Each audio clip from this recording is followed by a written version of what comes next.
ओंकारेश्वर सर्वेश्वर मुक्तिदाता मुक्तेश्वर।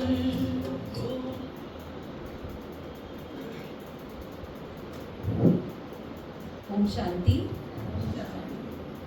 एक बार फिर से सभी का बहुत बहुत स्वागत है।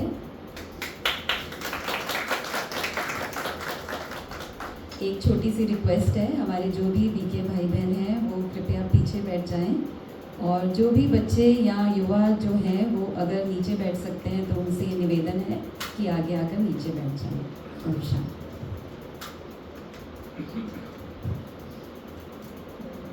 हम सभी जानते हैं कि एक सुघड़ समाज के निर्माण का आधार स्तंभ है व्यक्तित्व निर्माण। आज हमारा समाज एक प्रगतिशील समाज कहलाता है। विज्ञान के बल पर भले ही हम कितने आगे निकल आए हों, लेकिन मानवता को हम कहीं पीछे छोड़ आए हैं। इसका परिणाम है दुख, भय, अशांति और असंतोष। लेकिन अब साइंस के साथ साथ साइलेंस का भी बल चाहिए। यह साइलेंस की शक्ति आत्मनिरीक्षण द्वारा ही प्राप्त हो सकती है। ये स्व परिवर्तन के लिए अनिवार्य भी है, क्योंकि स्व परिवर्तन से ही विश्व परिवर्तन होना संभव है। प्रजापिता ब्रह्म कुमारी ईश्वरीय विश्वविद्यालय संस्थान इस साइलेंस की शक्ति के लिए स्वयं को स्वयं से व संपूर्ण समाज से जोड़ने का कार्य कर रही है। इसी उपलक्ष्य में हमारी बहनों ने मिलकर रानी बाग से वेस्ट एनक्लेव तक लगभग 35 सोसाइटीज़ में, स्कूल्स में सेवा की है। इस ईश्वरीय सेवा में इन सोसाइटी के प्रेसिडेंट्स और स्कूल्स के प्रिंसिपल्स एंड वाइस प्रिंसिपल्स का बहुत बड़ा रोल है, और हम तहे दिल से उनका बहुत बहुत शुक्रिया अदा करते हैं। आइए हम सब मिलकर उस सुघड़ समाज की संरक्षणा की ओर हाथ बढ़ाएं। आज का ये प्रोग्राम इसी दिशा में एक और कदम है। कार्यक्रम की शुरुआत में मैं आमंत्रित करना चाहूँगी हमारी आदरणीय राजयोगिनी दीदी सुषमा दीदी जी को।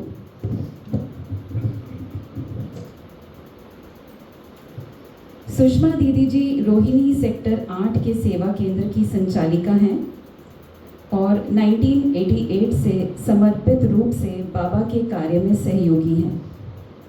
दीदी जी, आपसे हमारा विनम्र निवेदन है कि आप अपने आशीर्वचनों से हम सबका मार्गदर्शन करें। ओम शांति।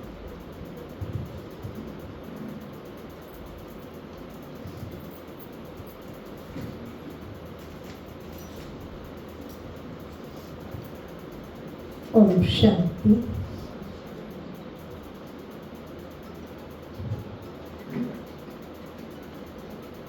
जैसा कि अभी बताया कि आज मानव के जीवन में न स्वयं में सुख शांति है, न आज संसार में सुख शांति है। हर मानव आज सुख शांति की तलाश में है।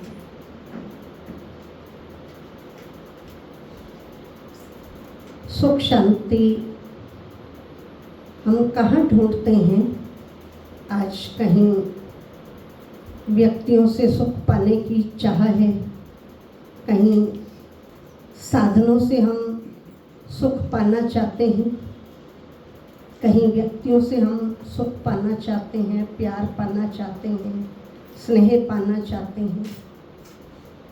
लेकिन वास्तव में सुख शांति तो हमारे अंदर है, क्योंकि आज जिस चीज़ को हम बाहर ढूंढ रहे हैं वो चीज़ हमारे अंदर है, लेकिन आज हम स्वयं को नहीं जानते, क्योंकि हम आज अपने आप को इस नश्वर शरीर समझ करके चल रहे हैं। ये शरीर नश्वर है, लेकिन इसको जो चलाने वाली शक्ति है वो एक आत्मा है, एक ऊर्जा है, लाइट है, जिसको हम सोल भी कहते हैं और आत्मा भी कहते हैं। आत्मा क्या चीज़ है? आत्मा बहुत सूक्ष्म जो पॉइंट ऑफ लाइट है, जो हमारे इस शरीर में मस्तक के बीच में विराजमान है। और आत्मा का स्वधर्म ही है शांति। तो जब हमारा स्वधर्म शांति है, हम हैं ही शांत स्वरूप आत्मा, इसलिए बोलते हैं ओम शांति। ओम का मतलब मैं आत्मा, आत्मा शांत स्वरूप है, लेकिन हमको अनुभव नहीं होता है, इसलिए हम शांति को बाहर खोजते हैं, सुख को बाहर खोजते हैं। आप देखो हमारे पास सुख के कितने सारे साधन आ गए ना। लगभग सभी साधन हम सबके पास हैं। क्या सुख है? घर में शांति है। फिर कलह कलेश क्यों? फिर अशांति क्यों? क्योंकि शांति हमारा स्वधर्म है।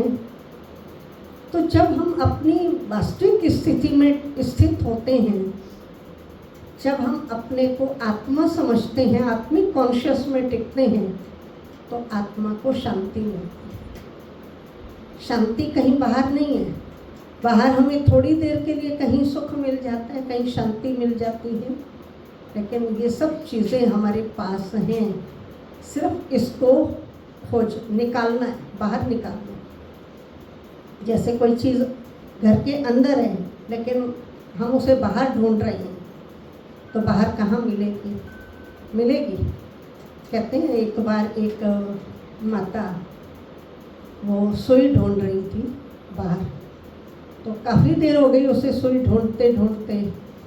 तो बाहर बच्चे खेल रहे थे, उन्होंने देखा ये माता जी सुई ढूंढ रही हैं, कुछ ढूंढ रही हैं। तो बच्चे आए पास में, कुछ कहने लगे कि माता जी आप क्या ढूंढ रहे हो? तो माता कहती है कि मेरी सुई गिर गई है। तो बच्चों ने कहा हम भी ढूंढवा देते हैं, चलो। तो बच्चों ने भी ढूंढना शुरू कर दिया। और जब वो कुछ देर हो गई पर वो सुई नहीं मिली, तो एक बच्चा पूछता है माता जी आपकी सुई कहाँ गिरी है? तो वो माता जी क्या कहती हैं, वो सुई तो अंदर गिरी है। अब जो चीज़ अंदर गिरी है वो बाहर कहाँ मिलेगी? इसी प्रकार आज हम सभी आत्माओं का जो स्वधर्म है वो शांति है। शांति हमारे पास है, लेकिन हम ढूंढ रहे हैं बाहर। तो क्या बाहर शांति मिलेगी? जो चीज़ अंदर खोई हो वो चीज़ बाहर मिलेगी, लेकिन वो बाहर कैसे मिलेगी? बाहर मिल नहीं सकती। तो इसलिए जब तक हम अपने स्वधर्म में स्थित नहीं होते हैं, और दूसरी बात, जो सुख शांति देने वाला दाता है, तो सुख शांति तो उन्हीं से ही मिलेगी, बाहर कहाँ मिलेगी? जो चीज़ बाहर है ही नहीं। हमने व्यक्तियों को भी देख लिया, वस्तुओं को भी देख लिया, साधनों को भी देख लिया, सब कुछ देख लिया, पर फिर भी सुख शांति नहीं मिली। वो लिमिटेड टाइम के लिए जरूर महसूस करते हैं, पर सदा काल के लिए नहीं। और सबसे बड़ी चीज़ क्या है कि सुख शांति का दाता कौन है? वो तो परमात्मा है। तो जब हम परमात्मा के पास आएंगे तभी तो सुख शांति मिलेगी ना। अगर आपको वस्त्र चाहिए तो आप किस दुकान पे जाएंगे? वस्त्र की दुकान पे। आपको राशन चाहिए तो राशन की दुकान पे जाएंगे। आपको कोई और चीज़ चाहिए तो आप उस स्थान पर जाएंगे। अगर उसकी जगह कहीं और जाएंगे तो क्या वो मिलेगी? नहीं मिलेगी। इसी प्रकार से हम सर्व आत्माओं के जो पिता हैं वो परम पिता परमात्मा हैं, वो सुख शांति के सागर हैं।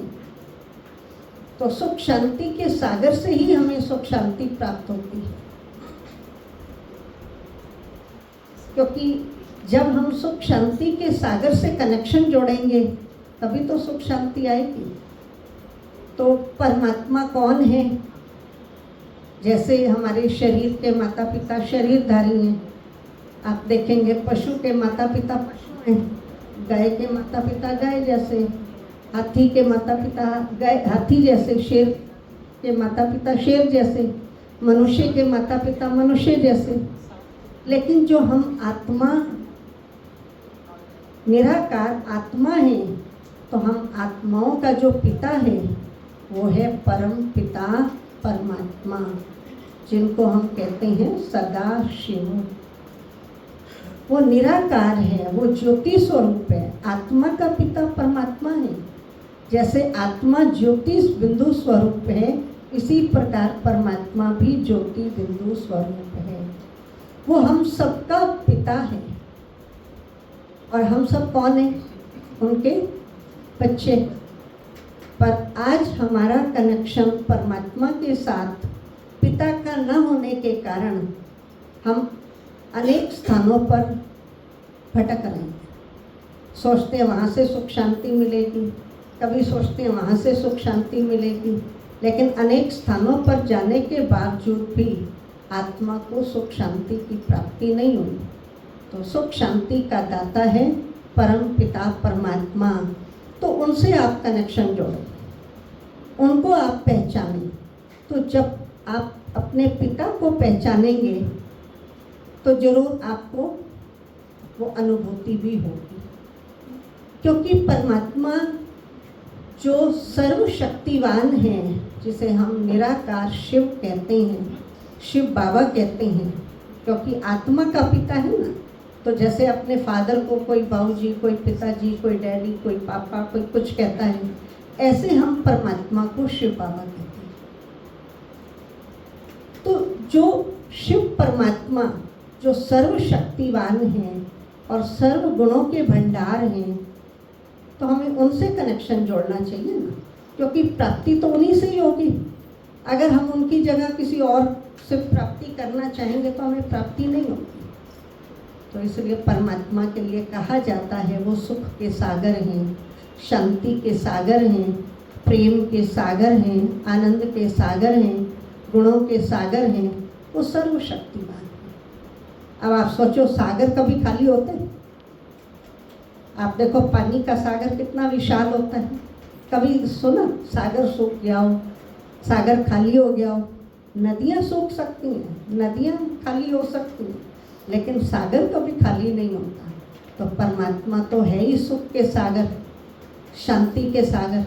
तो जब ऐसे पिता परमात्मा के साथ हम अपना नाता जोड़ते हैं तो हमें सुख शांति सहज ही प्राप्त होती है। परमात्मा रूप में बिंदु हैं, लेकिन गुणों में सिंधु हैं।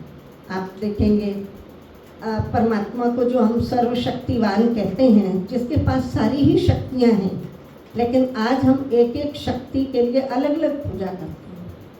अगर किसी को धन चाहिए तो लक्ष्मी जी की पूजा करते हैं, किसी को विद्या चाहिए तो सरस्वती जी की पूजा करते हैं, किसी को विघ्न विनाश करानी है तो गणेश जी की पूजा करते हैं, है ना। हनुमान जी को संकट मोचन कहते हैं, किसी को काल पर जीत पानी है तो महामृत्युंजय का पाठ करते हैं। लेकिन परमात्मा तो है ही सर्वशक्तिवान, ऊंचे से ऊंच है, जिससे ऊंचा इस संसार में और कोई है ही नहीं। तो ऐसे ऊंचे से ऊंच पिता के साथ हमको अपना नाता जोड़ना है। तो जिनका संबंध उस परम पिता परमात्मा से जुड़ा हुआ है, वो आत्माएं कभी खाली नहीं होती। और अगर हमारा कनेक्शन नहीं होगा परमात्मा के साथ तो हमारी आत्मा खाली होगी, जरूर हमें मांगने की ज़रूरत पड़ेगी। तो मांगना नहीं, परमात्मा पिता के साथ कनेक्शन जोड़ेंगे तो आप अधिकारी बन जाएंगे। परमात्मा हमारा पिता है और हम सब कौन हैं? उनके बच्चे हैं। तो बच्चे का तो अधिकार होता है।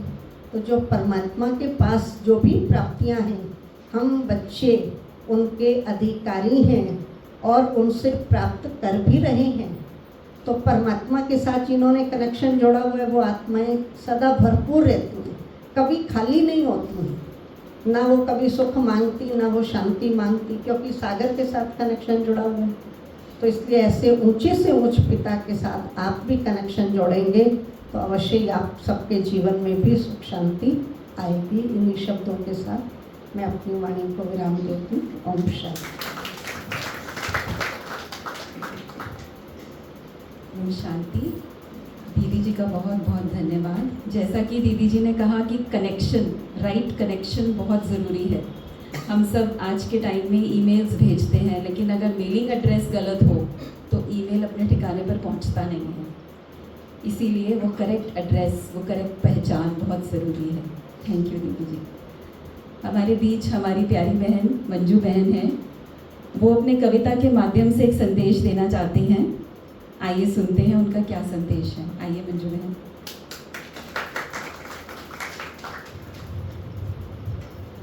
ओम शांति। आपके समक्ष एक कविता प्रस्तुत कर रही हूँ। कविता जो है बहुत ही सहज और सरल शब्दों में है। उसको मेरा अनुभव कहो या कविता कहो। मेरी कविता का शीर्षक है मैं आत्मा हूँ परमात्मा की संतान। मैं आत्मा हूँ परमात्मा की संतान। मैं आत्मा एक बिंदु, दिव्य बिंदु, ज्योति बिंदु, चमचमाती बिंदु, ज्ञान, सुख, शांति, प्रेम, आनंद, शक्ति, इसमें है विशेष प्रकाश। ना इसमें है देह का भान, ना इसमें है मान का भान, ना इसमें है नाम का भान, और ना ही इसमें शान का भान। मैं हूँ परमात्मा की संतान। मैं आत्मा हूँ परमात्मा की संतान। जब जब मैं अपने भीतर झांकती हूँ, जब मैं अपने अंतर मन में झांकती हूँ, मौन के सागर में उतर जाती हूँ। मौन के सागर में उतर जाती हूँ, तब मुझे अनुभव होता है, एहसास होता है, एतबार होता है। मैं कौन हूँ? मैं क्यों आई हूँ? मैं कहाँ से आई हूँ? मुझे कहाँ लौटना है और मुझे क्या करना है? प्रश्नों की बौछारें शुरू हो जाती हैं और प्रश्नों के घेरे में घेरते ही चली जाती हूँ। तब हो जाती हूँ, किंग कर्तव्य विमूढ़ सी हो जाती हूँ। फिर राजयोग के लिए बैठ जाती हूँ। राजयोग के लिए बैठ जाती हूँ। देह की दुनिया से दूर, इस देह की दुनिया से दूर, हद के पारों, हद की दुनिया को दूर करते हुए, पार करते हुए जुड़ जाती हूँ सर्वशक्तिमान निराकार परम पिता श्री परमात्मा के साथ। परमात्मा मुझे निहारते हैं, देखते हैं और क्या करते हैं? शक्ति भरते हैं, दिव्यता भरते हैं। कहते हैं बच्ची तुम शांति हो, तुम्हारा स्वभाव ही है शांत स्वरूप और तुम्हारा अधिकार है सुख। असीम आनंद में खो जाती हूँ, अति इंद्रिय सुख की भासना होती है। ब्रह्मा बाबा आते हैं बड़ी शिद्दत से, कहते हैं बच्चे परिवर्तन बाहर से नहीं करना, परिवर्तन बाहर से नहीं करना, भीतर से करना है। नहीं करना औरों का परिवर्तन, मुझे करना है परिवर्तन स्वयं का। परिवर्तन करना है स्वयं का। बस इस कल्याणकारी विश्व कल्याणकारी संसार में मैं अपनी भूमिका अदा करते करते शिव परमात्मा को साथ रखती हूँ, शिव परमात्मा को याद करती हूँ। वो हर पल हर क्षण मेरे सांसों में यही स्वर गूंजता है। छोटा सा मंत्र याद रखें। I am a soul in this body. I am not a body, I am a soul. हम सब बहुत ही लकी हैं। आज हमारे बीच में सीनियर राजयोग टीचर ब्रह्म कुमारी संतोष दीदी जी हैं। संतोष दीदी जी रोहिणी सेक्टर 16 सेवा केंद्र की निर्देशिका हैं और लगभग 35 वर्षों से समर्पित रूप से अपनी निस्वार्थ सेवाएं दे रही हैं। दीदी जी से अनुरोध है कि अपने आशीर्वचनों से हमारा मार्गदर्शन करें।